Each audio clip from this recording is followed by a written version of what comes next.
अस्सलामु अलैकुम वरहमतुल्लाहि वबरकातुहू। Hope all the students are doing good. जिस तरीके से ऑलरेडी हमने एक सेशन लिया है लाइव प्रोसेस का, और इस सेशन में हम लाइव प्रोसेस का दूसरा सेशन लेने जा रहे हैं, और इसी सेशन में आपका लाइव प्रोसेस चैप्टर कंप्लीट हो जाएगा। ठीक है, चलो विदाउट वेस्टिंग योर टाइम मैं डायरेक्टली क्वेश्चन पे आता हूं। अब पहला क्वेश्चन क्या है? Describe double circulation in human beings, why is it necessary. पहला पॉइंट आप यहां देखिए कि क्वेश्चन क्या है, सर्कुलेशन में से आया है, तो मैं पूरा सर्कुलेशन आपके साथ डिस्कस करूंगा, चाहे वो सिंगल सर्कुलेशन हो, चाहे वो इनकम्प्लीट डबल सर्कुलेशन हो, चाहे वो डबल सर्कुलेशन हो। बट क्वेश्चन पे आप फोकस करना है कि क्वेश्चन क्या पूछ रहा है। ये खाली एक्सप्लेन बोल रहा है, या खाली बोल रहा है कि आप डबल सर्कुलेशन को ह्यूमन बींग्स में एक्सप्लेन कर दो, और ये जरूरी क्यों है। बट मैं पूरा का पूरा सर्कुलेटरी सिस्टम आपको समझा दूंगा। बट एग्जाम में अगर ये क्वेश्चन आया है तो एग्जाम पॉइंट ऑफ व्यू से आपको कितना चाहिए वो आपकी स्लाइड पे लिखा है। ठीक है, देखो अगर मैं डायरेक्टली डबल सर्कुलेशन पे जाऊंगा, ये कभी भी आपको समझ नहीं आएगा कि डबल सर्कुलेशन का मतलब क्या है, जब तक आपको सिंगल सर्कुलेशन का पता नहीं होगा, जब तक आपको इनकंप्लीट डबल सर्कुलेशन का पता नहीं होगा वो क्या है, तब जाके आपको समझ के आएगा that's this complete double circulation. चलो देखो, अगर मैं पहले इस क्वेश्चन की बात करो, ये पूछ रहा कि आप एक्सप्लेन कर दो डबल सर्कुलेशन, लेकिन डबल सर्कुलेशन को समझने से पहले हम देखेंगे पहले सिंगल सर्कुलेशन क्या है। सिंगल सर्कुलेशन क्या है? देखो, अगर मैं सिंगल सर्कुलेशन, अगर हम टर्म पे ही फोकस करेंगे, टर्म क्या बोल रही है? टर्म बोल रही है कि सिंगल सर्कुलेशन का मतलब क्या है। इसका मतलब यह है कि एक सर्कुलेशन में खाली एक बार, एक सर्कुलेशन में हार्ट में खाली एक बार ब्लड आता है, तो इस सर्कुलेशन को हम नाम देते हैं सिंगल सर्कुलेशन। कंपेयर कर दो इसी स्टेटमेंट को विद द डबल सर्कुलेशन, तो इसका मतलब यह है कि एक साइकिल में, यहां पे एक साइकिल में हार्ट में खाली एक बार ब्लड आता है। But when we are talking about double circulation, जब भी हम डबल सर्कुलेशन की बात करते हैं, डबल सर्कुलेशन में एक साइकिल में हार्ट में दो बार ब्लड आता है। देखो, अगर मैं इस सिंगल सर्कुलेशन की बात करूंगा, तो अगर मैं सिंगल सर्कुलेशन की बात करूंगा, मैंने कहा कि एक साइकिल में, वन साइकिल में हार्ट में खाली कितनी बार ब्लड आएगा? एक बार ब्लड आएगा। देखो, अगर मैं डायग्राम से आपको समझाने की कोशिश करूंगा, सपोज पहले में सिंगल सर्कुलेशन किन ऑर्गेनिज्म्स में पाई जाती है, ये फिशेस में पाई जाती है। तो आपको पता है कि फिशेस में जो हार्ट होता है वो दो चैम्बर्ड होता है, उनमें एक एरिकल होती है और एक वेंट्रिकल होती है। सपोज अगर ये फिशेस का हार्ट है और इसमें दो चैम्बर्स है, एक एट्रियम है और एक वेंट्रिकल है। अब पहले डीऑक्सीजनेटेड ब्लड आएगा और वो जाएगा किसमें? Into the atrium. Atrium contract करेगा और वो ब्लड पूल हो जाएगा इनटू द वेंट्रिकल। अब वेंट्रिकल की कॉन्ट्रैक्शन की वजह से ब्लड बाहर निकलेगा और वो जाएगा किसके पास? गिल्स के पास फॉर ऑक्सीजनेशन, और गिल्स के पास क्या होगी? ऑक्सीजनेशन होगी। उसके बाद यही ऑक्सीजनेटेड ब्लड निकलेगा और जाएगा बॉडी टिश्यू के पास। तो यहां पे आपको समझ ये आ रहा है कि जो बॉडी टिश्यूज होते हैं, या जो बॉडी होती है, या टिश्यूज जो होते हैं, वो डायरेक्टली क्या ब्लड रिसीव कर रही है? Oxygenated blood. बट वो ऑक्सीजनेटेड ब्लड कहां से रिसीव कर रही है? That is from the gills. Directly वो ऑक्सीजनेटेड ब्लड रिसीव कर रही है फ्रॉम द गिल्स। अब गिल्स से, उसके बाद टिश्यू से वेन के जरिए, और उसके बाद वेन के जरिए ये डीऑक्सीजनेटेड ब्लड उठता है और जाता है किसमें? Into the atrium. आप यहां पे फोकस करिए, हार्ट में खाली एक बार ब्लड आया है। हार्ट में पहले एट्रियम में ब्लड आया, एट्रियम से वेंट्रिकल में गया है, बट कौन सा ब्लड है? डीऑक्सीजनेटेड ब्लड है। Due to the contraction of ventricle ये ब्लड बाहर निकल रहा है और जा रहा है गिल्स के पास, और गिल्स के पास ऑक्सीजनेशन होती है। उसके बाद ऑक्सीजनेटेड ब्लड डायरेक्टली जाता है किसके पास? टिश्यूज के पास। यानी कि मैं सिंपली ये बोलूंगा कि जो टिश्यूज होते हैं वो डायरेक्टली ऑक्सीजनेटेड ब्लड रिसीव कर रहे हैं फ्रॉम द गिल्स। उसके बाद यही ऑक्सीजनेटेड ब्लड, उसके बाद डीऑक्सीजनेटेड ब्लड जो है वो डायरेक्टली जाता है किसमें? Into the atrium. अब यहां पे फोकस कीजिए कि हार्ट में खाली एक बार ब्लड आता है, बट हमेशा याद रखना है कि जो फिशेस का हार्ट होता है वो हमेशा डीऑक्सीजनेटेड ब्लड रिसीव कर रहा है, तो इसको हम दूसरा नाम देंगे वीनस हार्ट। अब अगर एग्जामिनर आपसे क्वेश्चन पूछेगा कि बताओ सिंगल सर्कुलेशन क्या है, ये वो सर्कुलेशन है जहां पे एक साइकिल में हार्ट खाली एक बार ब्लड रिसीव करेगा, उस सर्कुलेशन को हम नाम क्या देते हैं? That is single circulation. और किन में पाई जाती है? फिशेस में पाई जाती है। और याद रखना कि जो टिश्यूज होते हैं वो डायरेक्टली ऑक्सीजनेटेड ब्लड रिसीव कहां से कर रहे हैं? फ्रॉम द गिल्स, और टिश्यू से डीऑक्सीजनेटेड ब्लड निकलता है और वो जाता है इनटू द हार्ट। क्लियर है? This is single circulation.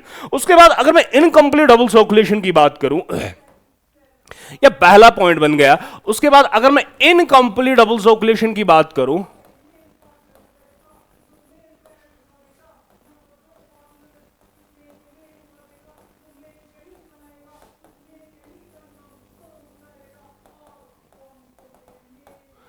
मैं इनकम्प्लीट डबल सर्कुलेशन की बात करूं, इनकम्प्लीट डबल सर्कुलेशन का मतलब क्या है, और ये इनकम्प्लीट डबल सर्कुलेशन किन में पाई जाती है? ये एम्फीबिया में पाई जाती है,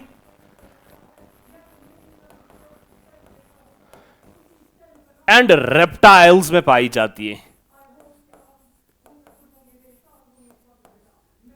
उसके बाद अगर मैं एम्फीबिया और रेप्टाइल्स की बात करूं, एक्सेप्ट क्रोकोडाइल, अगर मैं इनकी बात करूं, इनमें जो हार्ट होता है वो 3 चैम्बर्ड का होता है, और उसमें 2 आरिकल्स होती है, ये राइट एट्रियम है और ये लेफ्ट एट्रियम है, और ये वेंट्रिकल है। अब कॉन्सेप्ट समझ लेना कि मैं बोल क्या रहा हूं, मुझे पहले डिफाइन करना है, that is incomplete double circulation. उसके बाद देखो, अगर मैं इस इनकम्प्लीट डबल सर्कुलेशन की बात करूं, यहां से डीऑक्सीजनेटेड ब्लड आया है, डीऑक्सीजनेटेड ब्लड आया है किसके जरिए? वेन के जरिए, और पूल हुआ है किसमें? Into the right atrium. और उसके बाद यहां से ऑक्सीजनेटेड ब्लड आया है और वो पूल हुआ है किसमें? Into the left atrium. 2 bar blood आता है, यहां से डीऑक्सीजनेटेड ब्लड आता है, यहां से ऑक्सीजनेटेड ब्लड आता है, डीऑक्सीजनेटेड ब्लड पूल होता है इनटू द राइट एट्रियम, और ऑक्सीजनेटेड ब्लड जो होता है वो पूल होता है किसमें? Into the left atrium.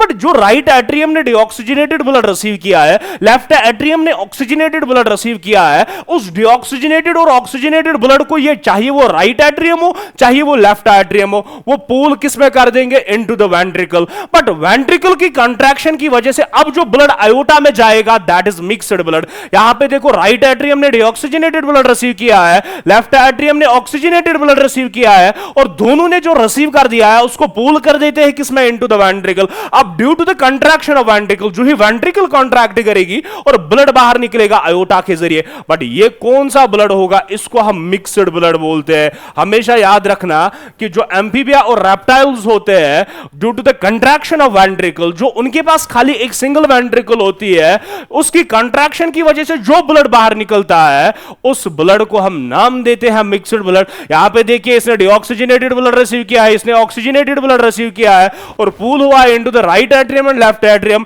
अब लेफ्ट एट्रियम और राइट एट्रियम की कंट्रैक्शन की वजह से वो ब्लड किसमें चला जाएगा? Into the ventricle. अब वेंट्रिकल कॉन्ट्रैक्ट करेगा और बाहर कौन सा ब्लड निकलेगा? Mixed blood. और बॉडी को कौन सा ब्लड मिल रहा है? That is mixed blood. Incomplete इसलिए नाम दे रहे हैं क्योंकि राइट, ये जो ऑक्सीजनेटेड और डीऑक्सीजनेटेड ब्लड होता है ये मिक्स हो जाता है इनटू अ सिंगल वेंट्रिकल, लेकिन हार्ट में 2 बार ब्लड आता है, इस वजह से इसको हम नाम देते हैं double circulation, but it is incomplete. Incomplete क्यों बोल रहे हैं? क्योंकि इसमें होती क्या है? ऑक्सीजनेटेड और डीऑक्सीजनेटेड ब्लड की मिक्सिंग होती है, और बॉडी को कौन सा ब्लड मिल रहा है? That is mixed blood. चलिए अब आते हैं हम, जो हमारा क्वेश्चन है that is complete double circulation.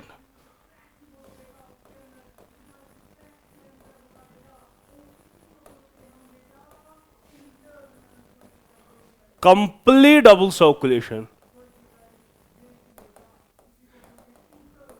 जो हमारा क्वेश्चन है वो है कंप्लीट डबल सर्कुलेशन। अब देखो, कंप्लीट डबल सर्कुलेशन का मतलब क्या है? सपोज अगर मैं पहले हम देखेंगे ये किन में पाया जाता है।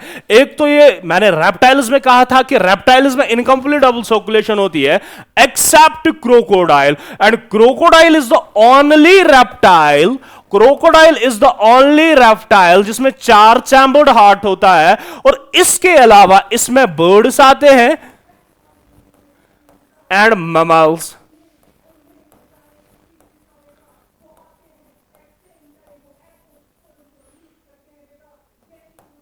मैमल्स ये ऐसे ऑर्गेनिज्म्स है, ये ऐसे ऑर्गेनिज्म्स है जिनमें क्या होता है? 4 चैम्बर्ड हार्ट।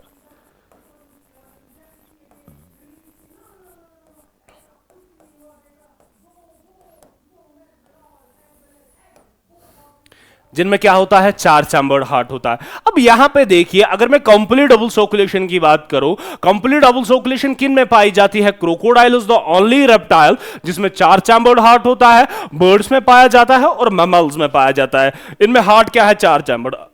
अब देखो, अगर हार्ट इनमें 4 चैम्बर्ड है,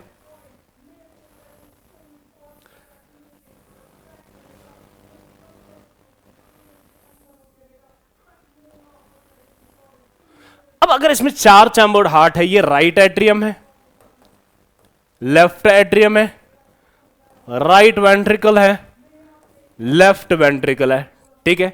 अब देखो यहां पे पहले अगर डीऑक्सीजनेटेड ब्लड की हम बात करेंगे, डीऑक्सीजनेटेड ब्लड ग्रेट वेनस के जरिए आता है और पूल होता है इनटू द राइट एट्रियम। अगर हम ह्यूमंस के केस में देखेंगे, ह्यूमंस के केस में 3 ग्रेट वेन्स होते हैं, 3 ग्रेट वेन्स होते हैं। उन ग्रेट वेन्स का नाम क्या है? सुपीरियर वेन कावा, इंफीरियर वेन कावा and coronary science. Superior when कावा, इंफीरियर वेन कावा एंड कोरोनरी साइंस। अब यही 3 ग्रेट वेन्स पूरे बॉडी से डीऑक्सीजनेटेड ब्लड लाती है और पूल कर देते हैं किसमें? Into the right atrium. Superior when कावा कहां से डीऑक्सीजनेटेड ब्लड लाती है? अपर बॉडी पार्ट से लाती है। और इंफीरियर वेन कावा कहां से लाती है? लोअर बॉडी पार्ट से लाती है। कोरोनरी साइंस कहां से लाती है? हार्ट भी एक ऑर्गन है, उसको भी न्यूट्रिएंट्स की जरूरत है, उसको भी ऑक्सीजन की जरूरत है। और अब वहां से जो डीऑक्सीजनेटेड ब्लड आता है उसको कौन सी ब्लड वेसल लेके आती है? That is coronary science. और पूल किस में कर देती है? Into the right atrium. ठीक है। अब इन्होंने डीऑक्सीजनेटेड ब्लड लाया है और पूल कर दिया है किसमें? Into the right atrium. अब राइट एट्रियम इसको पूल कर देगा किसमें? Into the right ventricle. But right atrium और राइट वेंट्रिकल के बीच में कोई दरवाजा होनी चाहिए, कोई ओपनिंग होनी चाहिए, जिसकी वजह से ये राइट एट्रियम से होगा किसमें? Into the right ventricle. अब राइट वेंट्रिकल की कंट्रैक्शन की वजह से यहां पे एक ओपनिंग होती है, उस ओपनिंग को हम नाम देते हैं right atrioventricular aperture.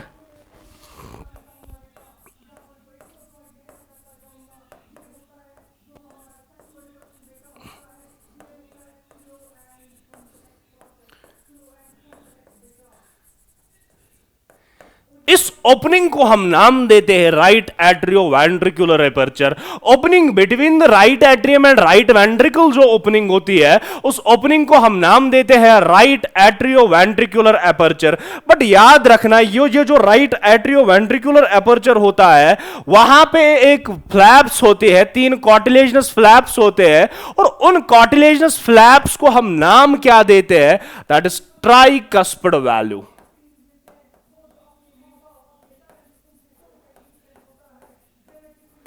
Tricuspid value. Clear है? मैंने कहा कि राइट एट्रियम और राइट वेंट्रिकल के बीच में ओपनिंग होनी चाहिए, उस ओपनिंग को हम नाम क्या देते हैं? Right atrioventricular aperture. बट ये जो एपर्चर होता है वहां पे दरवाजे लगे होते हैं, कार्टिलेजिनस फ्लैप्स पाई जाती है। और वो कार्टिलेजिनस फ्लैप्स का नंबर कितना होता है? 3 होता है। और इस बलबूते पे हम इसको नाम क्या देते हैं? That is tricuspid value. ठीक है। अब due to the contraction of right ventricle, अब ये समझ लो राइट एट्रियम से ब्लड आया और गया किसमें? राइट वेंट्रिकल में। अब राइट एट्रियम से ब्लड गया है राइट वेंट्रिकल में थ्रू राइट एट्रियोवेंट्रिकुलर एपर्चर। और यहां पे 3 कार्टिलेजिनस फ्लैप्स होती है और उन कार्टिलेजिनस फ्लैप्स को हम नाम क्या देते हैं? That is tricuspid valve. अब due to the contraction of right atrium blood गया है किसमें? Into the right ventricle. अब राइट वेंट्रिकल कॉन्ट्रैक्ट करेगा और ब्लड निकल जाएगा बाहर और जाएगा लंग्स के पास ब्लड वेसल के जरिए। और उस ब्लड वेसल का नाम क्या है? That is pulmonary, that is pulmonary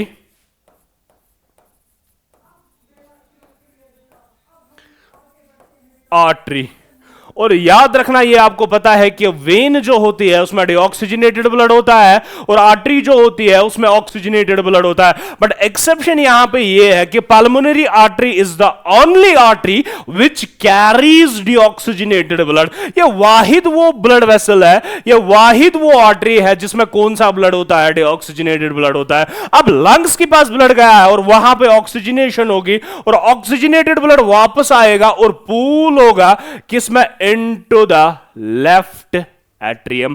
but यहां पे क्वेश्चन ये है कि कितने ब्लड वेसल्स, पल्मोनरी वेन्स ऐसे होते हैं जो इस ऑक्सीजनेटेड ब्लड को लेके आती है और पूल कर देती है इसमें इनटू द लेफ्ट एट्रियम। और इनका जो नंबर होता है दैट इज 4। अगर मैं पल्मोनरी आर्टरी की बात करूं, इसका जो नंबर होता है दैट इज 1। आगे जाके ये टूट जाती है 2 ब्रांच में और 2 लंग्स में जाती है। बट मेन अगर हम देखेंगे नंबर इनका कितना होता है पल्मोनरी पल्मोनरी आर्टरी का खाली एक होता है। और पल्मोनरी वेन, देखो वेन कौन सा ब्लड कैरी कर रही है, that is deoxygenated blood, but pulmonary vein is the only when which carries oxygenated blood, जिसमें कौन सा ब्लड होता है, ऑक्सीजनेटेड ब्लड होता है। अब लंग से ब्लड आया है और गया किस में है, इनटू द लेफ्ट एट्रियम। अब लेफ्ट एट्रियम कॉन्ट्रैक्ट करेगा और ब्लड को धकेल देगा कहां की ओर, लेफ्ट वेंट्रिकल की ओर। बट ये तब पॉसिबल है जब यहां पे ओपनिंग होगी। अब अगर यहां पे एक ओपनिंग है, उस ओपनिंग का नाम क्या है, that is left atrio ventricular aperture. Left atrio ventricular aperture. अब ये जो लेफ्ट एट्रियो वेंट्रिकुलर एपर्चर है, ये ओपनिंग होती है between the left atrium and left ventricle, but यहां पे भी दो कार्टिलेजिनस फ्लैप्स होते हैं, जिसकी वजह से इस वैल्यू को हम नाम देते हैं बाइकस्पिड वैल्यू, बाइकस्पिड वैल्यू, या इसको हम नाम देते हैं मिट्रल वैल्यू,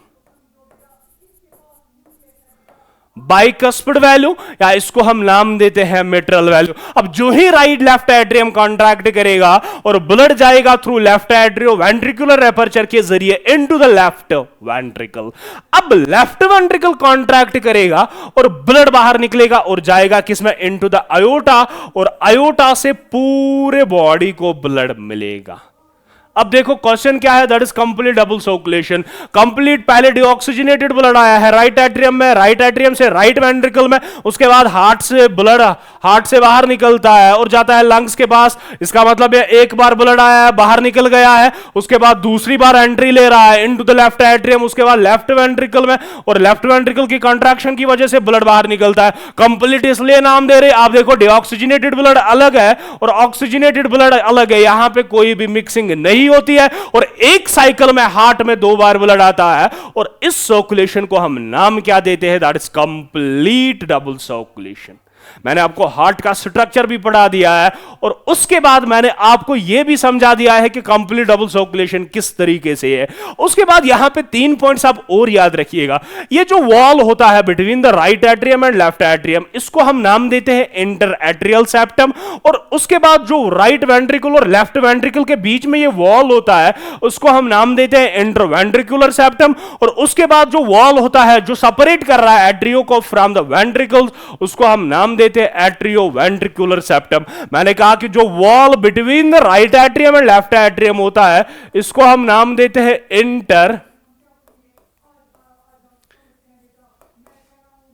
एट्रियल सेप्टम, और जो वॉल होता है between the right ventricle and left ventricle, इस वॉल को हम नाम देते हैं इंटर वेंट्रिकुलर सेप्टम। और जो वॉल होता है between the atrium and ventricle, इस वॉल को हम नाम देते हैं एट्रियो वेंट्रिकुलर सेप्टम। क्लियर है? और ये है डबल सर्कुलेशन। पहले यहां से ब्लड आया है, फिर हार्ट से ब्लड बाहर निकला है, एक बार ब्लड आया, उसके बाद फिर एंट्री ले रहा है, दूसरी बार ब्लड एंट्री ले रहा है, तो 2 बार एक साइकिल में ब्लड आ रहा है। बट याद रखना है यहां पे डीऑक्सीजनेटेड ब्लड अलग रहता है और ऑक्सीजनेटेड ब्लड अलग रहता है, और इस बलबूते पे हम इसको नाम क्या देते हैं, that is complete double circulation. देखो उसके बाद अगर आपसे कोई पूछेगा कि कितने ग्रेट आर्टरीज और कितने ग्रेट वेन्स होते हैं हार्ट में, देखो अगर मैं ग्रेट वेन या आर्टरी किसको हम बोलते हैं, पहले क्लियर कर दो। ग्रेट आर्टरी या वेन उस ब्लड वेसल को हम बोलते हैं जो हार्ट में डायरेक्टली एंटर होती है या हार्ट से डायरेक्टली बाहर निकलती है, उस ब्लड वेसल को हम ग्रेट आर्टरी या ग्रेट वेन बोलते हैं। अगर मैं ग्रेट वेन की बात करूं, अब ग्रेट वेन्स का नंबर कितना है, देखो ये डायरेक्टली हार्ट में एंटर होती है और इनका नंबर 3 है, और यहां से पल्मोनरी वेन्स डायरेक्टली एंटर होती है और इनका नंबर 4 है। तो कुल मिला के अगर ग्रेट वेन्स की मैं बात करूं ये 7 होते हैं, और अगर मैं ग्रेट आर्टरीज की बात करूं ये वो ब्लड वेसल होती है जो हार्ट में डायरेक्टली एंटर होती है या डायरेक्टली बाहर निकलती है। अब देखो यहां से पल्मोनरी आर्टरी जो है राइट वेंट्रिकल से डायरेक्टली बाहर निकलती है, तो 1 नंबर आ गया। उसके बाद अयोटा क्या है, दूसरी ब्लड वेसल है जो लेफ्ट वेंट्रिकल से डायरेक्टली बाहर निकलती है, तो ग्रेट आर्टरीज का नंबर कितना है, दैट इज 2, और ग्रेट वेन्स का नंबर कितना है, that is 7. This is all about double circulation.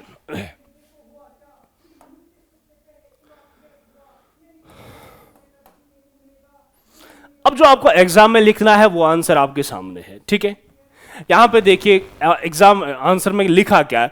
Double circulation in human beings, deoxygenated blood from body is fed to right atrium. बोल रहा है कि deoxygenated blood को लाया गया है बॉडी से और पूल कर दिया है किसमें, into the right atrium, जो मैं ऑलरेडी बोल चुका हूं, and then to the right ventricle. उसके बाद राइट वेंट्रिकल में वो जाता है एक ओपनिंग के जरिए, जिस ओपनिंग को मैंने नाम दिया है राइट एट्रियो वेंट्रिकुलर अपर्चर, और वहां पे एक वैल्यू लगा होता है जिसको हम नाम देते हैं ट्राइकस्पिड वैल्यू. अब क्वेश्चन यहां पे ये है कि वैल्यू की फंक्शन क्या है, अगर वैल्यू क्यों लगे हुए हैं वहां पे. देखो वहां पे अगर मैं देखूंगा राइट वेंट्रिकल अगर कॉन्ट्रैक्ट करेगा तो वो कोशिश करेगा कि मैं ब्लड को वापस धकेल दूंगा into the right atrium, but वहां पे वैल्यूज लगे होते हैं, वैल्यू उसको जाने नहीं देगा किसमें, इनटू द राइट एट्रियम. तो सिंपली मैं ये बोलूंगा इट प्रिवेंट्स बैक फ्लो. जो वैल्यूज है उनकी फंक्शन क्या है, वो बैक फ्लो को रोक देते हैं. ठीक है, उसके बाद right ventricle and fed to the lungs. Right ventricle contract करती है और ब्लड जाता है लंग्स के पास एंड ऑक्सीजनेटेड ब्लड बैक कर रहा है टू द बॉडी पार्ट्स. उसके बाद याद रखना है कि लंग से पहले जाता है लेफ्ट एट्रियम में, लेफ्ट एट्रियम से जाता है इनटू द लेफ्ट वेंट्रिकल, और लेफ्ट वेंट्रिकल की कॉन्ट्रैक्शन की वजह से पूरे बॉडी को ब्लड मिल रहा है. तो दस during each circulation cycle in human beings blood goes through heart twice. तो इसका मतलब यह है कि एक सर्कुलेशन में, एक साइकिल में हार्ट में 2 बार ब्लड आता है. दिस इज नोन एज, इसी को हम डबल सर्कुलेशन नाम देते हैं. और यह जरूरी क्यों है, क्योंकि पहले फंक्शन इसकी यह है कि यह मिक्सिंग को रोक रहा है. मिक्सिंग इसमें होती नहीं है ऑक्सीजनेटेड एंड डीऑक्सीजनेटेड ब्लड को, और दूसरी फंक्शन यह है कि एफिशिएंट सप्लाई ऑफ ऑक्सीजन मिल रहा है किसको, बॉडी को. क्लियर है, दिस इज क्वेश्चन नंबर 1. अब यहां पे अगर देखेंगे, देखो ये ग्रेट वेन्स है जिनको हमने वेना कावा नाम दिया. वेना कावा ने पूल कर दिया है किसमें, ये बॉडी ऑर्गन्स है, इसने पूल कर दिया है into the right atrium. Right atrium से गया है पल्मोनरी आर्टरी के जरिए लंग्स के पास, और लंग्स के पास ऑक्सीजनेशन हुई है. उसके बाद ऑक्सीजनेटेड ब्लड जो है वो आया है पल्मोनरी वेन के जरिए, गया किसमें, इनटू द लेफ्ट एट्रियम, और लेफ्ट एट्रियम की कॉन्ट्रैक्शन की वजह से वो गया है लेफ्ट वेंट्रिकल. अब लेफ्ट वेंट्रिकल कॉन्ट्रैक्ट करेगा, और ये लेफ्ट वेंट्रिकल है, और लेफ्ट वेंट्रिकल कॉन्ट्रैक्ट करेगा और ब्लड आयोटा के जरिए पूरे बॉडी ऑर्गन्स को मिल रहा है. यहां से आप देखिए वेनकावा ने राइट एट्रियम ने राइट वेंट्रिकल में पूल कर दिया. राइट वेंट्रिकल कॉन्ट्रैक्ट करेगा, ब्लड जा रहा है पल्मोनरी आर्टरी के जरिए लंग्स के पास, और वहां पे ऑक्सीजनेशन होती है. उसके बाद ऑक्सीजनेटेड ब्लड पल्मोनरी वेन के जरिए जाता है into the left atrium. Left atrium से लेफ्ट वेंट्रिकल में जाती है, और लेफ्ट वेंट्रिकल की कॉन्ट्रैक्शन की वजह से आयोटा के जरिए पूरे बॉडी को ब्लड मिल रहा है. ठीक है, चलो क्वेश्चन नंबर 2. चलो क्वेश्चन नंबर 2 अब हमारा क्या है, that's explain the structure of nephron. तो इसका मतलब यह है कि पहला क्वेश्चन जो था वो आया था फ्रॉम द सर्कुलेटरी सिस्टम, और मैंने पूरा सर्कुलेटरी सिस्टम आपके साथ डिस्कस किया है. अब ये जो क्वेश्चन है ये आया from the excretory system, that's explain the structure of nephron. तो अगर मैं एक्सक्रीटरी सिस्टम की बात करूं, ह्यूमंस के केस में एक्सक्रीटरी सिस्टम में क्या क्या पाया जाता है, एक पेयर ऑफ किडनी पाई जाती है, पेयर ऑफ किडनी पाई जाती है. उसके बाद पेयर ऑफ यूरेटर पाया जाता है. उसके बाद यूरिनरी ब्लैडर पाया जाता है, सिंगल यूरिनरी ब्लैडर पाया जाता है.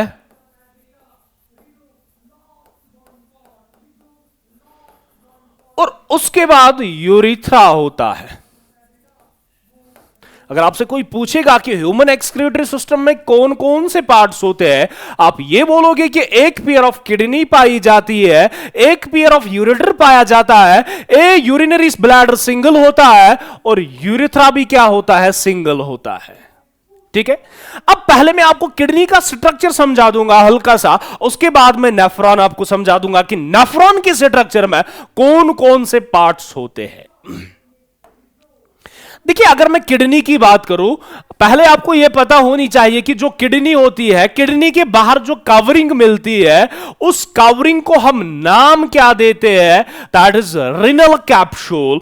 किडनी के बाहर जो आपको कवरिंग मिल रही है, इस कवरिंग को हम नाम क्या देते हैं? That is renal capsule. उसके बाद किडनी को हम दो रीजन्स में डिवाइड करते हैं। बाहर वाला रीजन जो होता है उसको हम कॉर्टेक्स बोलते हैं, और इनर वाला जो रीजन होता है, कोर वाला जो रीजन होता है, इस कोर वाले रीजन को हम मेडुला नाम देते हैं।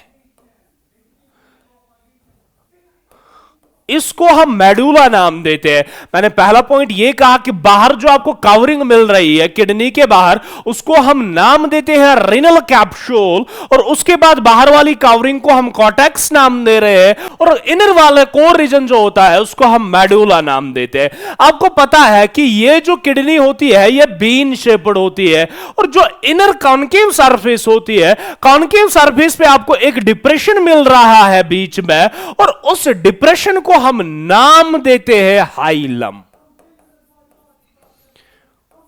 उस डिप्रेशन को हम नाम क्या दे रहे हैं? That is hilum.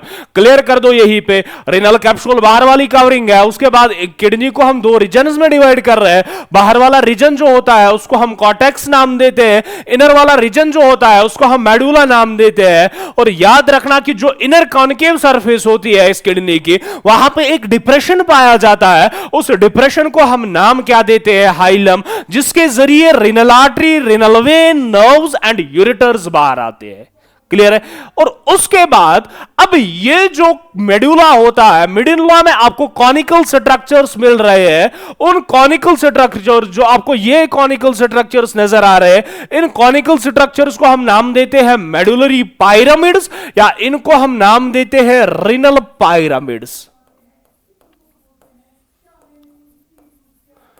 Medullary pyramids नाम देते हैं, या इनको हम दूसरा नाम देते हैं, दैट इज रिनल पायरामिड्स। उसके बाद यहां पे देखिए, ये मेडुलरी पायरामिड्स या रिनल पायरामिड्स फ्यूज होते हैं और बनाते क्या है? माइनर कैलिसीज। और माइनर कैलिसीज आगे जाके, इसने खाली कैलिसीज नाम लिखा है, उसके बाद यही माइनर कैलिसीज आगे जाके फ्यूज होती है और बनाते क्या है? That is major calyces. और मेजर कैलिसीज आगे जाके फ्यूज होती है, क्या बनाते हैं? एक फनल शेप्ड स्ट्रक्चर बनाते हैं, और उस फनल शेप्ड स्ट्रक्चर को हम नाम देते हैं रिनल पैल्विस। उस फनल शेप्ड स्ट्रक्चर को हम नाम क्या देते हैं? That is renal pyramid, renal pelvis. Clear है?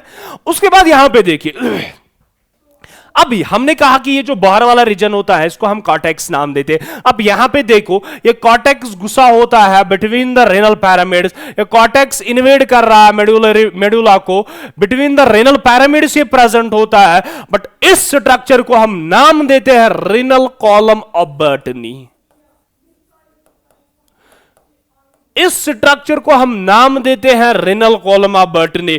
मैंने कहा कि कॉर्टेक्स जो होता है वो घुसा हुआ होता है किसमें? मेडुला में, बिटवीन दीज कॉनिकल स्ट्रक्चर्स, जिनको हमने नाम दिया है मेडुलरी पिरामिड्स या रिनल पिरामिड्स। और इन स्ट्रक्चर्स को हम नाम क्या देते हैं? That is renal column of Bertini. इतना आप किडनी के स्ट्रक्चर में याद रखो। क्विकली मैं रिवाइज कर रहा हूं। पहला पॉइंट मैंने कहा कि बाहर जो किडनी के कवरिंग होती है उसको हमने रिनल कैप्सूल नाम दिया है। उसके बाद किडनी को हमने दो स्ट्रक्चर्स में डिवाइड, किडनी को दो रीजन्स में डिवाइड कर रहे हैं। बाहर जो रीजन होता है उसको हम कॉर्टेक्स बोल रहे हैं, इनर जो रीजन होता है उसको हम मेडुला बोल रहे हैं। उसके बाद मैंने कहा कि मेडुला में होता क्या है? कॉनिकल मॉसिस पाए जाते हैं, कॉनिकल स्ट्रक्चर्स पाए जाते हैं, जिनको हमने नाम क्या दिया है? दैट इज रिनल पिरामिड्स या मेडुलरी पिरामिड्स। और उसके बाद यही मेडुलरी पिरामिड्स आगे जाके फ्यूज होते हैं, माइनर कैलिसीज बनाते हैं, माइनर कैलिसीज इन टर्न फ्यूज होते हैं, मेजर कैलिसीज बनाते हैं, और मेजर कैलिसीज फ्यूज होकर आगे जाके एक फनल शेप्ड स्ट्रक्चर बनाते हैं। और उस फनल शेप्ड स्ट्रक्चर को हम नाम देते हैं रिनल पैल्विस, जिससे क्या निकलते हैं? यूरेटर्स बाहर निकलते हैं। क्लियर है? और याद रखना है, कॉनकेव सरफेस पे एक डिप्रेशन पाया जाता है, उस डिप्रेशन को मैंने नाम क्या दिया है? That is hilum. और हाइलम के थ्रू होता क्या है? वही स्ट्रक्चर जो किडनी में राइज होते हैं, जो किडनी से बाहर निकलते हैं, या जो किडनी में एंटर होते हैं। ठीक है?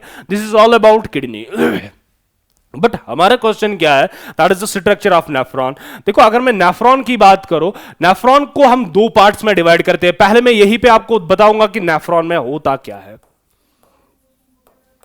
देखो अगर मैं नेफ्रॉन की स्ट्रक्चर की बात करूं, उसको हम दो पार्ट्स में डिवाइड करते हैं। One that is glomerulus and second one that is renal capsule, renal tubules. एक होता है ग्लोमेरुलस और दूसरा होता है रिनल टिब्यूल्स। याद रखना कि मैंने कहा कि नेफ्रॉन को हम दो पार्ट्स में डिवाइड करते हैं, one that is glomerulus and second one that is renal tubules. अब देखो ग्लोमेरुलस क्या होता है और रिनल टिब्यूल क्या होता है। देखो रिनल टिब्यूल में कौन कौन सा पार्ट आता है, इसमें आपको मिलेगा that is Bowman's capsule, Bowman's capsule. उसके बाद इसमें मिलेगा आपको पीसीटी, प्रॉक्सिमल कन्वोल्यूटेड ट्यूब्यूल। उसके बाद लूप ऑफ हेनले,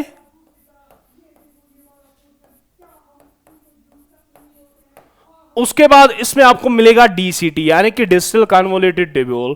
अगर मैं ग्लोमेरुलस की बात करूं, ग्लोमेरुलस है क्या, उसके बाद रिनल ट्यूब्यूल में कौन कौन सा पार्ट है, Bowman's capsule, PCT, loop of Henle and DCT. और इसके बाद एक और पार्ट होता है, उस पार्ट को हम नाम देते हैं कलेक्टिंग डक्ट। बट याद रखना collecting duct is not a part of nephron. जो कलेक्टिंग डक्ट है ये पार्ट नहीं है, is not a part of nephron, क्योंकि ये बहुत सारे डीसीटीज को रिसीव कर रहा है।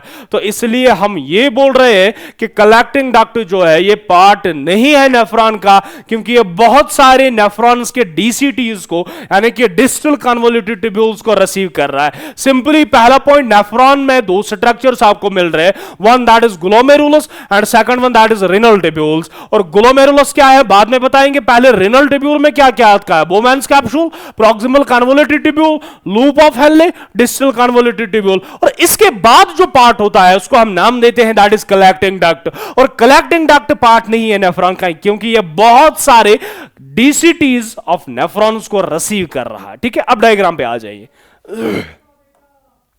अब अगर मैं डायग्राम की बात करूं, देखो यहां पे क्लियरली आपको नजर आ रहा है कि ये एफरेंट आर्टरियोल है।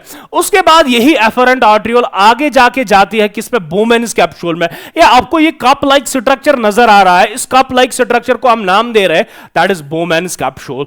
उसके बाद यही एफरेंट आर्टरियोल आगे जाके टूट जाती है इनटू द कैपिलरीज। और अब ये जो बंच ऑफ कैपिलरीज प्रेजेंट है with in the Bowman's capsule, इसी बंच ऑफ कैपिलरी को हम नाम क्या देते हैं, दैट इज ग्लोमेरुलस। अब अगर सिंपली आपसे कोई पूछेगा कि ग्लोमेरुलस क्या है, glomerulus is a bunch of capillaries और tuft of capillaries present within the Bowman's capsule. उसके बाद यही आगे बाहर निकलती है और बनाती क्या है, दैट इज एफरेंट आर्टरियोल। तो पहला पार्ट आपको क्लियर हुआ है कि ग्लोमेरुलस क्या है, ये बंच या टफ्ट है कैपिलरीज का जो प्रेजेंट कहां पे है, with in the Bowman's capsule. उसके बाद बोमैन्स कैप्सूल के बाद ये जो आपको हाई कॉइल्ड पार्ट दिख रहा है, इस कॉइल्ड पार्ट को हम नाम देते हैं प्रॉक्सिमल कन्वोल्यूटेड ट्यूब्यूल। और प्रॉक्सिमल कन्वोल्यूटेड ट्यूब्यूल के बाद आपको ये यू शेप्ड स्ट्रक्चर आपको नजर आ रहा है, इसको हम नाम देते हैं loop of Henle. This is descending loop of Henle, this is ascending limb of loop of Henle. और ये thin ascending limb of loop of Henle है और ये thick ascending limb of loop of Henle है। उसके बाद ascending ये loop of Henle चाहे थिन हो या थिक हो, इसको हम मिला के नाम देते हैं that is loop of Henle. और उसके बाद यही लूप ऑफ हेनले आगे जाके एक और कॉइल्ड पार्ट में जाता है, जिस कॉइल्ड पार्ट को हम नाम दे रहे हैं दैट इज डीसीटी। इस पार्ट को हम नाम क्या दे रहे हैं, that is DCT, distal convoluted tubule. और उसके बाद ये डीसीटी जाता किस में है, इनटू द कलेक्टिंग डक्ट। और कलेक्टिंग डक्ट में ऑलरेडी बोल चुका हूं कि ये पार्ट नेफ्रॉन का नहीं है, not a part of nephron, क्योंकि not a part of nephron, क्योंकि ये बहुत सारे डीसीटीज को रिसीव कर रहा है। तो simply this is the structure of nephron. तो हमें पूछा गया है क्या है कि explain the structure of nephron. तो इसमें आपको मिलेंगे क्या, दो पार्ट्स मिलेंगे, glomerulus and renal tubules. Glomerulus क्या है, बंच या tuft of capillary which is present within the Bowman's capsule. उसके बाद आपको रिनल ट्यूब्यूल में पहले बोमैन्स कैप्सूल मिलेगा जो कप लाइक स्ट्रक्चर होता है जिसमें कैपिलरीज प्रेजेंट होती है, प्रॉक्सिमल कन्वोल्यूटेड ट्यूब्यूल होता है, उसके बाद लूप ऑफ हेनले होता है, उसके बाद डीसीटी होता है और उसके बाद collecting duct. But collecting duct is not a part of nephron, क्योंकि ये बहुत सारे डीसीटीज ऑफ नेफ्रॉन्स को रिसीव कर रहा है। ठीक है, अब आपको एग्जाम में लिखना क्या है वो आपके सामने है। अब देखो स्ट्रक्चर ऑफ नेफ्रॉन में इसने पहले बोमेन्स कैप्सूल लिखा है। बोमेन्स कैप्सूल क्या है? ये कप लाइक स्ट्रक्चर है जो सराउंड कर रहा है ग्लोमेरुलस को। ग्लोमेरुलस क्या है? अभी बोल चुका हूं कि ग्लोमेरुलस क्या है? Bunch of capillaries.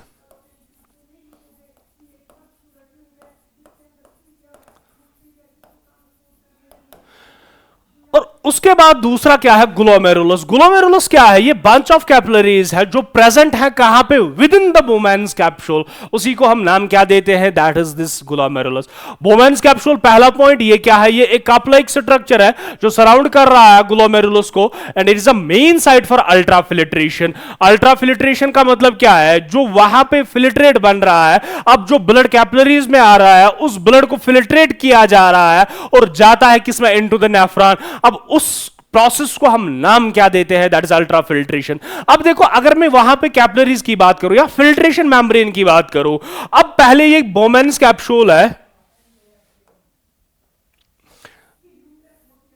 सपोज ये बोमेन्स कैप्सूल है, यहां से एफरेंट आर्टरियोल आके टूट गई है इनटू द कैपिलरीज और यहां से बाहर क्या निकला है? That is in efferent arteriole. अब पहले कैपिलरी है, कैपिलरी को लाइन जो कवरिंग कर रही है उसको हम नाम दे रहे हैं सिंपली एंडोथेलियम। और एंडोथेलियम के बाद यहां पे एक मेम्ब्रेन होता है, उसको हम नाम देते हैं बेसमेंट मेम्ब्रेन। और बेसमेंट मेम्ब्रेन के बाद अब ये जो बोमेन्स कैप्सूल होता है, अब बाहर वाला बोमेन्स कैप्सूल और इनर बोमेन्स सरफेस कैप्सूल जो होता है, इसको लाइन एक सेल कर रहे हैं, उसको हम नाम दे रहे हैं सिंपल स्क्वैमस एपिथेलियम। बट ये जो इनर सरफेस होती है बोमेन्स कैप्सूल की, इसको भी लाइन कौन कर रही है? That is simple squamous epithelium. But वो सिंपल स्क्वैमस एपिथेलियम मॉडिफाई हुआ होता है। Simple squamous epithelium cells modify हुए होते हैं और उन सेल्स को मॉडिफाइड सिंपल स्क्वैमस एपिथेलियम को हम नाम देते हैं पोडोसाइट्स। और ये पोडोसाइट्स इस तरीके से अलाइन होते हैं, ये बीच में एक पोर छोड़ देते हैं। सपोज ये एक पोडोसाइट है, सपोज ये एक पोडोसाइट है और ये दूसरी पोडोसाइट है और इसके बीच में एक पोर होता है जिसको हम नाम देते हैं फिल्ट्रेशन पोर, या जिस पोर को हम नाम देते हैं सिलिट पोर। सिलिट क्लियर है? अगर आपसे कोई पूछेगा फिल्ट्रेशन मेम्ब्रेन क्या है, कितने लेयर्स का बना है? 3 लेयर्स का बना है। पहले एंडोथेलियम ऑफ द कैपिलरी, उसके बाद दूसरा बेसमेंट मेम्ब्रेन, तीसरा जो इनर लेयर होती है बोमेन्स कैप्सूल की, इनर सरफेस होती है बोमेन्स कैप्सूल की, उसको लाइन कौन कर रहा है? That simple squamous epithelium. But वो सिंपल स्क्वैमस एपिथेलियल सेल्स जो होते हैं वो मॉडिफाई हुए होते हैं इनटू द पोडोसाइट्स और वो इस तरीके से अरेंज होते हैं, वो इस तरीके से अलाइन होते हैं, बीच में एक पोर छोड़ देते हैं। उस पोर को हम नाम क्या देते हैं? फिल्ट्रेशन पोर या सिलिट पोर।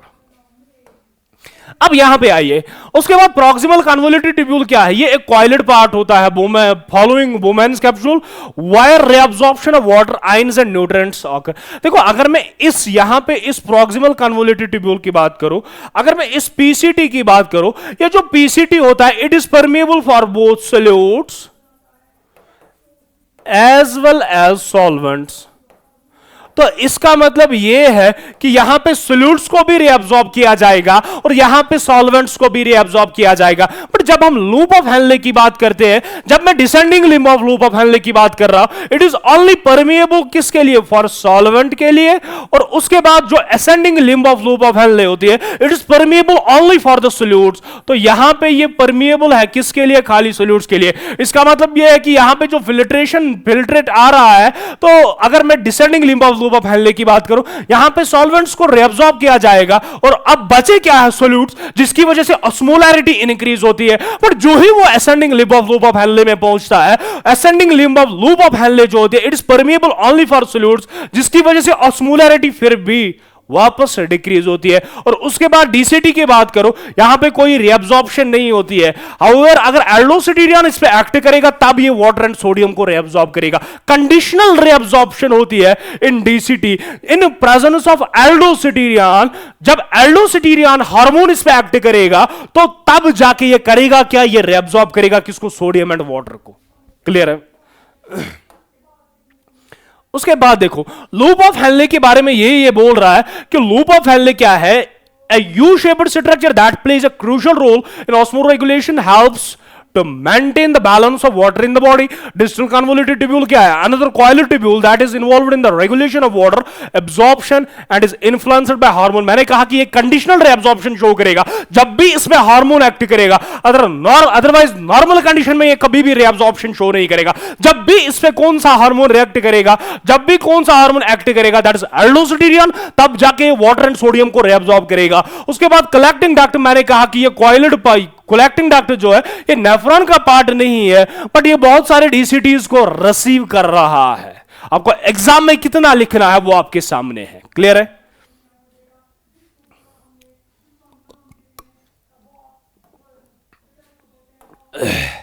अब नेक्स्ट क्वेश्चन है जो है that is what are the difference between aerobic respiration and anaerobic respiration.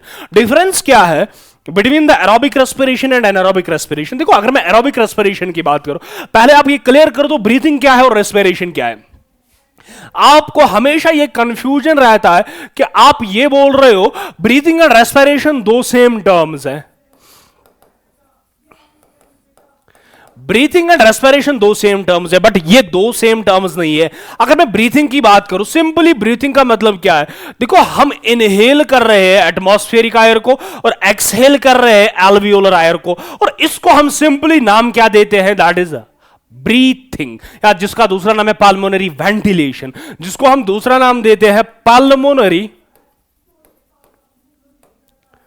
Ventilation.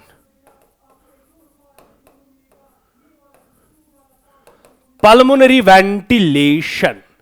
अब ब्रीथिंग क्या है या पल्मोनरी वेंटिलेशन क्या है? इसका सिंपली मतलब यह है कि हम एटमॉस्फेरिक एयर को इनहेल कर रहे हैं जिसमें ऑक्सीजन की कंसंट्रेशन, ऑक्सीजन की लेवल ज्यादा होती है, और वहां से एल्वियोलर एयर को बाहर फेंकते हैं जिसमें कार्बन डाइऑक्साइड की लेवल, कार्बन डाइऑक्साइड की कंसंट्रेशन ज्यादा होती है. सिंपल वर्ड्स में इसको हम नाम क्या देते हैं? ब्रीथिंग. अब रेस्पिरेशन क्या है? सपोज हमने पहले ब्रीथ किया है, हमने इस एटमॉस्फेरिक एयर को इनहेल कर दिया है, उसके बाद एल्वियोलर लेवल पे क्या होगा? एक्सचेंज होगा गैसेस का. उसके बाद वही ऑक्सीजन ट्रांसपोर्ट होगा ब्लड के जरिए, पहुंचेगा टिश्यूज के पास, टिश्यूज के पास डिफ्यूजन होगा, टिश्यू लेवल पे डिफ्यूजन होगा. उसके बाद होगा क्या? सेल्स उस ऑक्सीजन को यूटिलाइज करेगी for the catabolic reactions, food को तोड़ने के लिए, और वहां पर रिलीज क्या होगी? That is energy. और इसी प्रोसेस को हम नाम क्या देते हैं? रेस्पिरेशन. पर ब्रीथिंग सिंपली आप ये याद रखोगे कि एटमॉस्फेरिक एयर को इनहेल करना और एल्वियोलर एयर को बाहर फेंकना है, उसको हम सिंपली ब्रीथिंग या पल्मोनरी वेंटिलेशन बोलते हैं. बट रेस्पिरेशन क्या है? पहले आप रेस्पिरेशन में क्या क्या होता है? पहले आप ब्रीथिंग या पल्मोनरी वेंटिलेशन शो करते हैं. ये पहला सेटअप है. पहले आप पल्मोनरी वेंटिलेशन शो करेंगे, इसका मतलब यह है कि आप एटमॉस्फेरिक एयर को इनहेल कर देंगे. उसके बाद एल्वियोलर लेवल पे क्या होगा? एल्वियोलर लेवल पे एक्सचेंज होगा गैसेस का. उसके बाद ट्रांसपोर्ट या ऑक्सीजन होगा, ट्रांसपोर्ट इन ब्लड, और उसके बाद टिश्यू लेवल पे क्या होगा? एक्सचेंज. और उसके बाद लास्ट में क्या होगा? Utilization of oxygen by cells for catabolic reactions.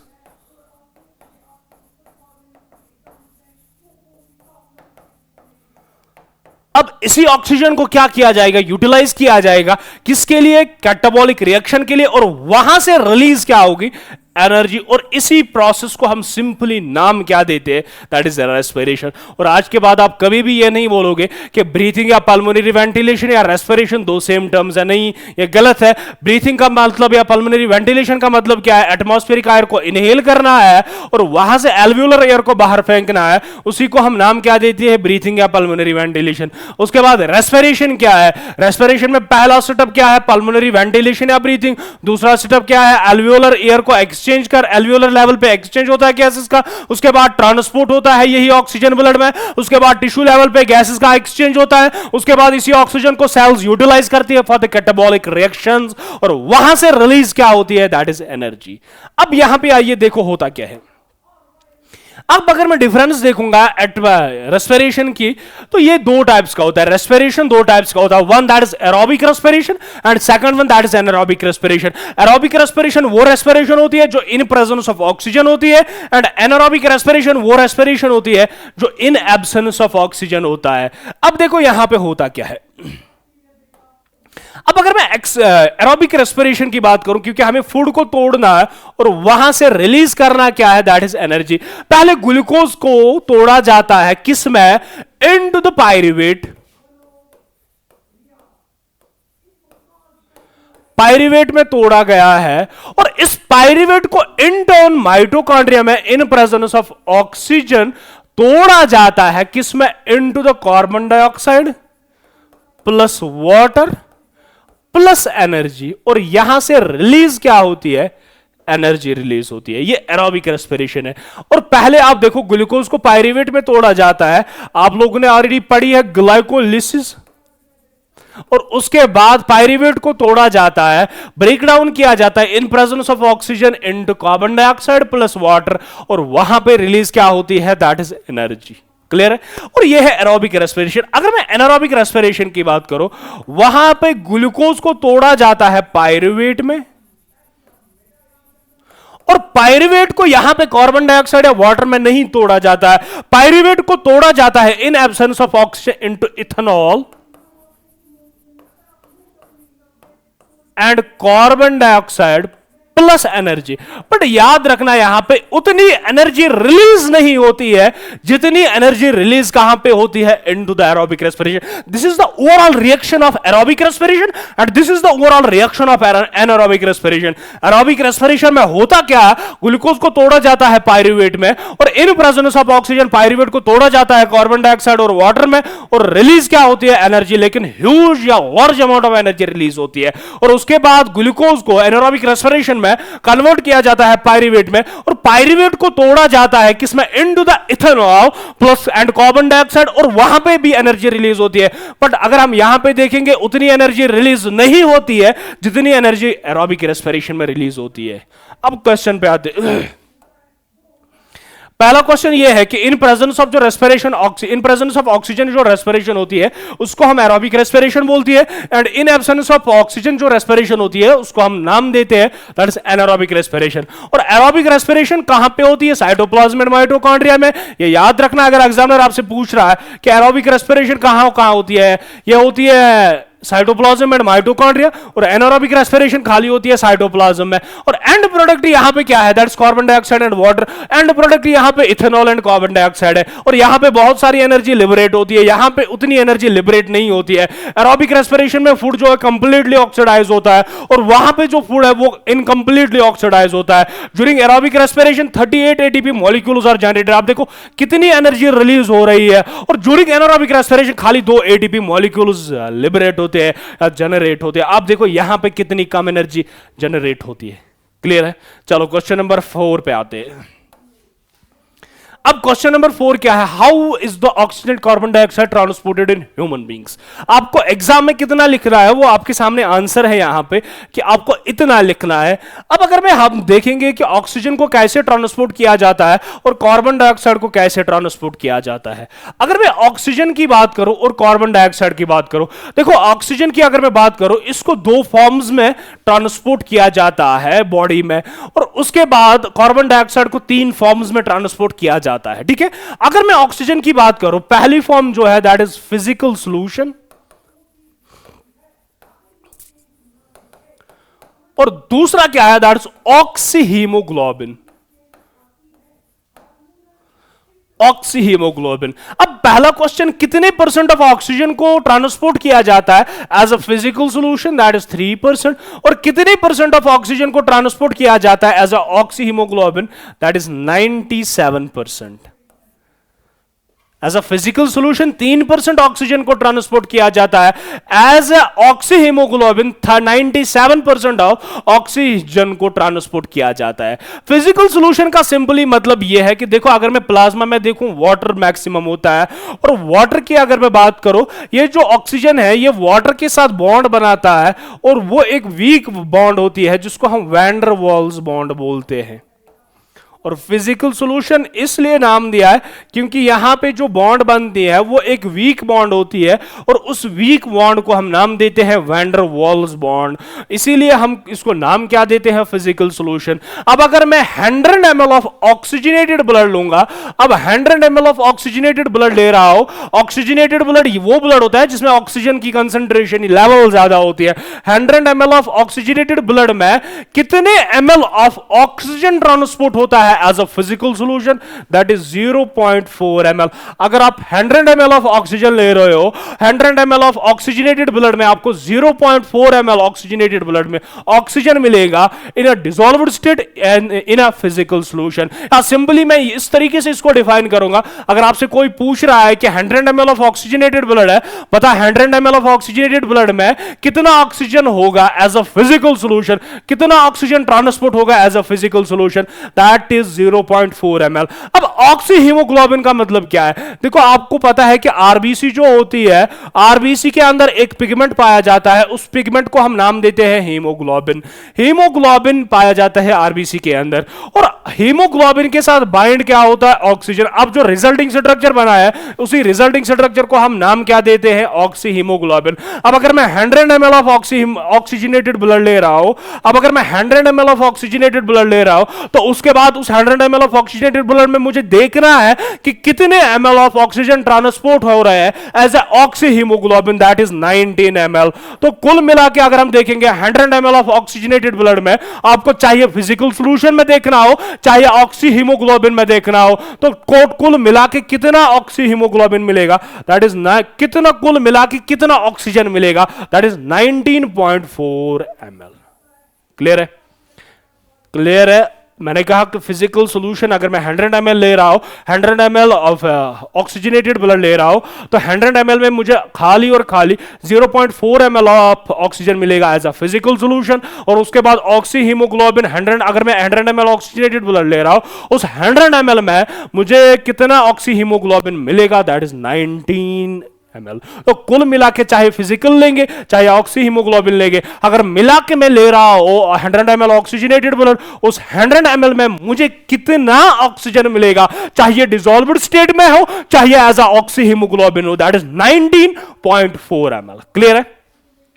उसके बाद अगर मैं कार्बन डाइऑक्साइड की बात करूं, कार्बन डाइऑक्साइड 3 फॉर्म्स में ट्रांसपोर्ट हो रहा है, one that is physical solution,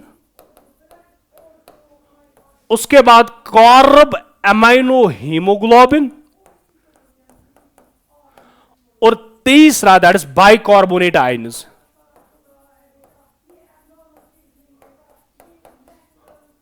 और एज अ फिजिकल सॉल्यूशन 7% होता है, as a carbaminohaemoglobin 20 to 25% होता है, और एज अ बाइकार्बोनेट आयंस कितना होता है, दैट इज 70%। क्लियर है। अब अगर मैं 100 ml डिऑक्सीजनेटेड ब्लड ले रहा हूं, 100 ml ऑफ डिऑक्सीजनेटेड ब्लड में जिसमें कार्बन डाइऑक्साइड की लेवल ज्यादा है, कार्बन डाइऑक्साइड की कंसंट्रेशन ज्यादा है, तो मुझे पता एज अ फिजिकल सॉल्यूशन कितना कार्बन डाइऑक्साइड आपको मिलेगा, दैट इज 2.8 ml, और as a carbaminohaemoglobin 13 ml, और as a bicarbonate ion that is 36 ml। तो कुल मिला के अगर मैं 100 ml डिऑक्सीजनेटेड ब्लड ले रहा हूं और उस 100 ml डिऑक्सीजनेटेड ब्लड में मुझे कुल मिला के कितना कार्बन मिलेगा, कितना कार्बन डाइऑक्साइड मिलेगा, चाहे फिजिकल सॉल्यूशन में हो चाहे कार्ब एमाइनो हीमोग्लोबिन फॉर्म में हो चाहे बाइकार्बोनेट आयन फॉर्म में हो, that is equal to 52 ml। इसको हम नाम देते हैं transport of oxygen as well as carbon dioxide. अब होता क्या है, देखो यहां पे देखो, अब अगर मैं क्वेश्चन की बात करूं, फिजिकल सॉल्यूशन में इतना, कार्ब एमाइनो हीमोग्लोबिन में इतना, और बाइकार्बोनेट आयंस में इतना। मैं अगर हम टिश्यू लेवल पे देखेंगे, देखो टिश्यू लेवल पे डिफ्यूजन के जरिए बाहर क्या आता है, कार्बन डाइऑक्साइड। देखो अगर मैं टिश्यू लेवल पे देखूंगा, टिश्यू लेवल पे डिफ्यूजन के जरिए बाहर क्या आया, कार्बन डाइऑक्साइड, और ये कार्बन डाइऑक्साइड आरबीसीज में एंटर होता है, और जब ये आरबीसीज में एंटर होता है वहां पे ये मिल जाता है वाटर के साथ। जब वाटर एंड कार्बन डाइऑक्साइड मिलता है ये बनाता है carbonic acid in presence of an enzyme जिसका नाम है कार्बोनिक एनहाइड्रेज। अब कार्बोनिक एसिड बना है, कार्बोनिक एसिड टूट जाता है into proton ions and bicarbonate ions. Clear है? अब बाइकार्बोनेट आयंस इस आरबीसी से बाहर निकल रही है क्योंकि आरबीसी का जो मेम्ब्रेन होता है it is permeable to negatively charged ions. अब ये बाइकार्बोनेट आयंस बाहर निकले, अंदर प्रोटॉन्स की कंसंट्रेशन बढ़ रही है। जब अंदर प्रोटॉन्स की कंसंट्रेशन बढ़ रही है तो जो ही प्रोटॉन्स की कंसंट्रेशन बढ़ रही है ऑक्सी हीमोग्लोबिन टूट जाता है। जब ऑक्सी हीमोग्लोबिन टूट जाता है इनटू ऑक्सीजन एंड हीमोग्लोबिन, और ऑक्सीजन कहां निकलेगा? बाहर निकलेगा, और ऑक्सीजन सेल से बाहर निकलेगा और जाएगा सेल्स के पास जिसको यूटिलाइज करना होगा, जिसको नीड होगी उस ऑक्सीजन की। उसके बाद अब ये जो हीमोग्लोबिन है, हीमोग्लोबिन इन प्रोटॉन आयंस के साथ बाइंड होता है, इन टर्न ये बाइंड होता है विद द कार्बन डाइऑक्साइड। अब ये जो रिजल्टिंग स्ट्रक्चर बना है, इस रिजल्टिंग स्ट्रक्चर को हम नाम देते हैं कार्ब एमाइनो हीमोग्लोबिन। इसी स्ट्रक्चर को हम नाम क्या देते हैं? That is carb amino haemoglobin. अब अगर मैं ज्यादा यहां पे इसको डिटेल में जाने की कोशिश करूंगा कि किस तरीके से ऑक्सी हीमोग्लोबिन टूट जाता है, किस तरीके से कार्ब एमाइनो हीमोग्लोबिन टूट जाता है, किस तरीके से बाइकार्बोनेट आयंस टूट जाते हैं, तो ये आपको समझ नहीं आएगा। फिलहाल इतना याद रखो, टिश्यू लेवल पे टिश्यू से बाहर निकला क्या डिफ्यूजन के जरिए? दैट इज कार्बन डाइऑक्साइड, और उसके बाद कार्बन डाइऑक्साइड एंटर होता है आरबीसी में। आरबीसी में वाटर प्रेजेंट है, रिएक्शन कर देता है in presence of carbonic anhydrase, carbonic acid बना है, कार्बोनिक एसिड टूट जाता है, proton and bicarbonate ions, bicarbonate ions RBC से बाहर निकलते हैं, और बाहर निकलने के बाद प्लाज्मा में जाते हैं, और उसके बाद प्रोटॉन आयंस की लेवल बढ़ जाती है। जब अंदर प्रोटॉन लेवल की लेवल्स बढ़ जाती है तो ऑक्सी हीमोग्लोबिन टूट जाता है। जब ऑक्सी हीमोग्लोबिन टूट जाता है into haemoglobin and oxy haemoglobin टूट जाता है इनटू ऑक्सीजन एंड हीमोग्लोबिन, और ऑक्सीजन बाहर निकलता है। बचा क्या? हीमोग्लोबिन प्रोटॉन आयंस के साथ बाइंड होता है और इंटर्न कार्बन डाइऑक्साइड के साथ बाइंड होता है। बना क्या? Carbaminohaemoglobin. और अब तीन फॉर्म्स में ये ट्रांसपोर्ट होता है, bicarbonate ions, carbaminohaemoglobin and as a physical solution. Clear है? तो ये थे 3-4 क्वेश्चन जो मैंने आपके साथ आज डिस्कस किए। वही लिखा है जो आपके एग्जाम में लिखना है कि किस तरीके से ऑक्सीजन कार्बन डाइऑक्साइड को ट्रांसपोर्ट किया जाता है, वो आपके यहां स्लाइड पे लिखा है। ठीक है, तो ये थे आज के क्वेश्चन जो मैंने आपके साथ डिस्कस किए हैं। 4 क्वेश्चन थे, लेकिन मैंने पहले आपको सर्कुलेटरी सिस्टम समझा दिया, उसके बाद एक्सक्रिएटरी सिस्टम समझा दिया, उसके बाद ब्रीथिंग समझा दिया, रेस्पिरेशन का मैकेनिज्म समझा दिया कि किस तरीके से क्या होता है, उसके बाद एरोबिक एंड एनारोबिक रेस्पिरेशन समझा दिया, और उसके बाद लास्ट में मैंने किस तरीके से आपको ऑक्सीजन एंड कार्बन डाइऑक्साइड को ट्रांसपोर्ट किया जाता है। और याद रखना ऑक्सीजन 2 फॉर्म्स में ट्रांसपोर्ट होता है, physical solution and oxy haemoglobin. Carbon dioxide 3 forms में ट्रांसपोर्ट होता है, one that is physical solution, second one that is carb amino haemoglobin, and third one that is bicarbonate ions. Thank you and God bless you all.